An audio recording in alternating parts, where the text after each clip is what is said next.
by Julie Dibens, the winner of the London Master Triathlon. Julie, you're not exactly a surprise winner, but we know you kind of move over to Xterra, 70.3 racing, and you've kind of sort of semi-left the standard distance, or what we call Olympic distance racing behind, but you've come here today and you've showed all these short course girls how it's done. Yeah, it's definitely a shock.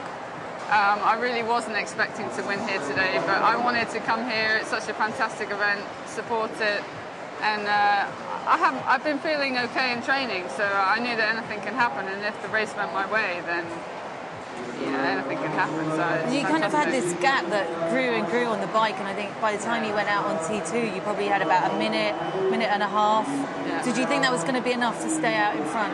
I really wasn't trying to think about it, actually. Like, I think it was really windy out there on the bike, and I think that played into my hands and allowed me to get that gap. And as soon as we hit the run, I just wanted to focus on what I did. If they're going to catch me, they're going to catch me. And it was only the last couple of K that I really started thinking, you can win this. You just got to really dig deep and hang on, because Joelle was closing pretty quickly.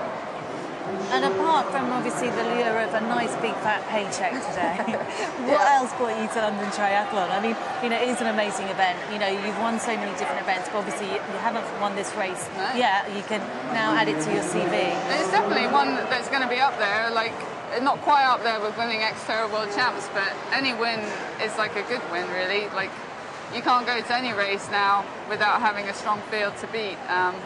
And it is the biggest triathlon in the world, and it is such a fantastic event to be held in London that I'm really happy that I could win here today. And what's up for you next?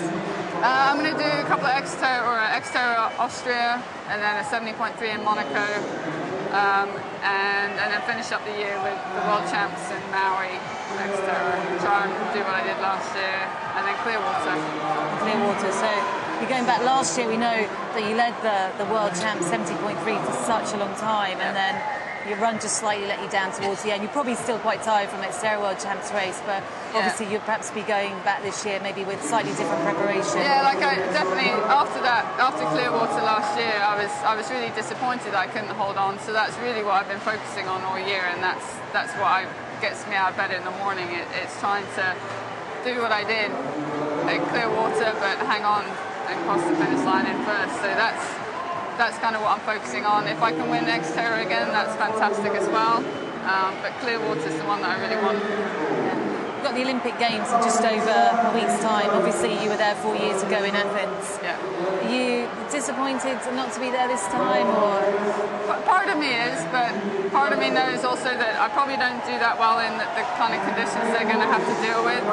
And I think Helen and Holly are like at the level that they need to be at. I do believe that they have a really good chance of sneaking a medal, and I'm going to be pulling for them as hard as I can. Like, yeah, I'd love to be involved in other Olympics, but not for me anymore. There's big talk about Snowzol and Fernandez. Do you see that coming down to them both taking the gold and the silver, or not sure which way round yet? Yeah, like obviously if you look at all the results, that's what it says. But again, if you look at what happened in Sydney and in Athens, it never goes to plan. There's always been somebody kind of come out from nowhere and do something. Perhaps like a Kate Allen from 2004. Exactly, and why? Who knows? And I think that there is a chance Helen or Holly could be that one person, but it's going to have to be their day. But my money's on Emma to win. I think. Other than that, I'm not going to say. Just going back to your race today, just tell us what it felt like to win at such a big race, in your home country with all these crowds. It's fantastic. The atmosphere here, like when you run into the Excel building, like everybody's cheering your name. And if I'd have lost, I would have been gutted. So to hold on and cross that line in first was awesome. It's definitely one of the highlights of my career. Fantastic. Well, congratulations and good luck for the rest of the season. Thank you very much.